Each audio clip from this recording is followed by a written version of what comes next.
A kú ojúmọ́ ní ibikíbi tí ẹ bá ti ń gbọ́ mi. Orúkọ tèmi ni Dr. Lékan Sàlámì Aláàfin Ìṣẹ̀ǹbáyé. Ní tèmi máa ń ṣe ni pé máa ń kọ́ àwọn èèyàn ní àwọn nǹkan táwọn baba ńlá wa tán fi sílẹ̀, pàápàá jùlọ ìwé àtegbò kó tó di pé ayé di ayé olóyìnbó. Ní tí mo fẹ́ kọ́ wa lónìí òun ni ọṣẹ kan. Ẹ̀ẹ̀kan lọ́dún ni a máa ń wẹ ọṣẹ yìí. Iṣẹ́ tí ọṣẹ náà máa ń ṣe òun ni pé kí ẹ̀jẹ̀ wa kó di ìwọ̀ fáwọn ọ̀tá. Ọ̀pọ̀lọpọ̀ oògùn la ti ń rí lórí social media, ṣùgbọ́n ẹni tó post ẹ̀ ó máa tà. Eléyìí kì í ṣe iṣẹ́ bàbá mi, kì í ṣe nǹkan tí èèyàn máa ní iṣẹ́ bàbá mi ni, iṣẹ́ bàbá mi ni. Rárá. Kó tó di pọ́n bí bàbá mi bí 700 years ní táwọn Yorùbá tó ń lò òun ni nǹkan tá ń sọ̀rọ̀ lé lórí. Kì í ṣe pé iṣẹ́ bàbá mi. Nǹkan lè jẹ́ nǹkan bàbá èèyàn kó jẹ́ rọ́, torí àmọ́ bí bàbá náà bó nǹkan ṣe ló gbà nígbà tiẹ̀. Iṣẹ́ yìí ó rọrùn láti ṣe, kò sẹ́ni tí ò lè ṣe. Tó bá fẹ́ ṣe ẹ jẹ́ ká wá ewúro.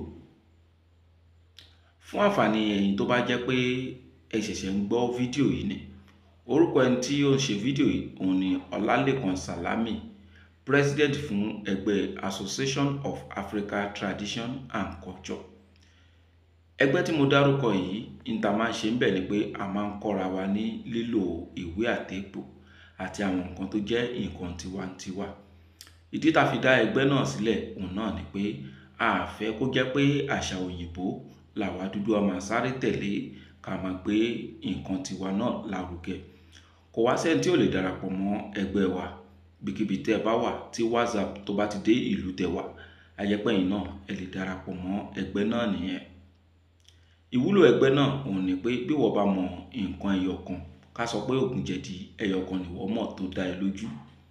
Ó wá darapọ̀ mọ́ ẹgbẹ́ náà, ó bá èèyàn bí 300 nínú ẹgbẹ́ náà. Ìwọ wá sọ ògùn jẹ̀dí ẹyọ kan tó dá ẹ lójú yẹn, ó wá sọ nínú ẹgbẹ́ kó lè jẹ́ àǹfààní fún ọmọ ẹgbẹ́ tó bá ní jẹ̀dí àbí ètò ẹ pé ó fẹ́ kọ sínú ìwé nítorí ọjọ́ iwájú. Bí wọ́n ṣe sọ yẹn á jẹ́ àǹfààní fún wọn, wọ́n á kọ sílẹ̀. Ẹlòmíì náà tó náà bá wá sọ ohun tó náà mọ̀ tó dóhùn náà lójú, á jẹ́ àǹfààní fún gbogbo ọmọ ẹgbẹ́. Ìwọ tó ṣẹ̀ṣẹ̀ darapọ̀ yẹn, ìwọ náà á jẹ́ àǹfààní ń bẹ̀. Tẹ́lòmíì náà bá tún sọ nǹkan míì, ìwọ náà á jẹ́ àǹfààní ń bẹ̀. Ògùn orí fífọ́ lẹ́lòmíì mọ̀, àṣírí bíbò lẹ́lòmíì mọ̀, àṣínà lẹ́lòmíì mọ̀, àwúre lẹ́lòmíì mọ̀, òṣòlẹ̀ lẹ́lòmíì mọ̀, àbí èyíkéyìí ògùn orí dídùn lẹ́lòmíì mọ̀, ẹ̀yìn ríro lẹ́lòmíì mọ̀. So tí kálukú bá bẹ̀rẹ̀ sí ní sọ àwọn nǹkan tó mọ̀, á wá máa jẹ́ àǹfààní fún gbogbo ẹni tó wà nínú ẹgbẹ́ náà.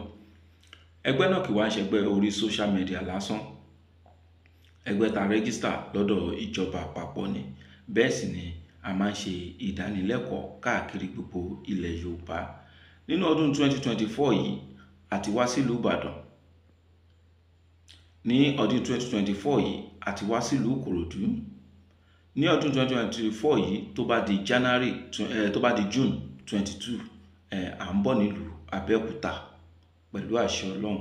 Bí ètò bá ṣe ń lọ á tún máa kéde fún ẹ̀yin èèyàn. Ìwọ tó bá fẹ́ darapọ̀ mọ́ wa ibikíbi tó bá wà, kò dìgbà tó bá wá sí Abẹ́òkúta. Ibi tó wà yẹn náà ìwọ ṣáà ti message mi lórí WhatsApp.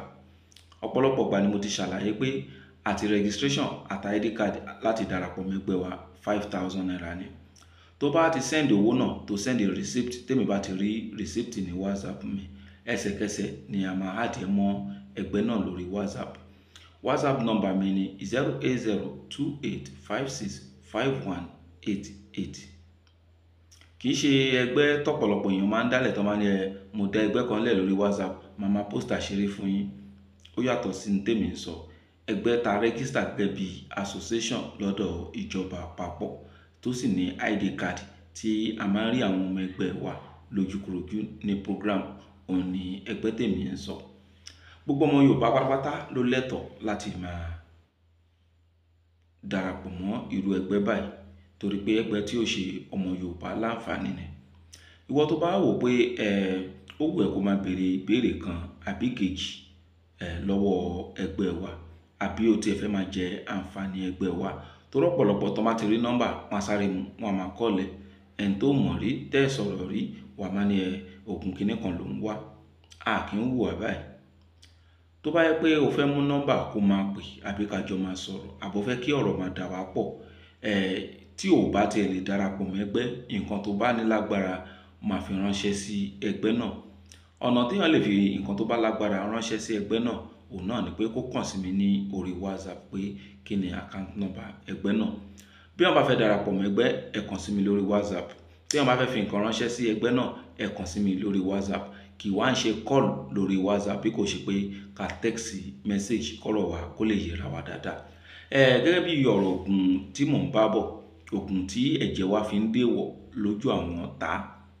Ẹrẹ́ lòmíì tó yẹ pé gbogbo ìṣesí tẹ́nìkan ṣe tán fi pa, tó ń bá ṣe wọn nípa ẹ̀jẹ̀ ó ti di èèwọ̀ ni. Ìwọ náà ẹ̀jẹ̀ lè di èèwọ̀ fún ọ̀tá tó ṣe pé wọ́n á ní eléyìí is untouchable. Tá a bá fẹ́ ṣe, gẹ́gẹ́ bí mo ṣe sọ, ẹ jẹ́ ká wá ewé ewúro, ẹ ká gún ewúro yìí dáadáa, ká wá bu iyọ̀ díẹ̀ ká bù sí. A wá ṣẹ̀ṣẹ̀ kó ọṣẹ sí. Ọṣẹ náà ẹ má jẹ́ kó pọ̀ púpọ̀. A wá gún, tàbá àti gún kúnná, a wá kó síbì kan. Ẹ̀ẹ̀kan péré lọ́dún ni wọ́n máa ń fi ọṣẹ yìí wẹ̀. Pẹ̀lú àṣẹ Ọlọ́run, èèyàn tó bá wẹ̀, ẹ̀jẹ̀ ti di èèwọ̀ fáwọn ọ̀tá.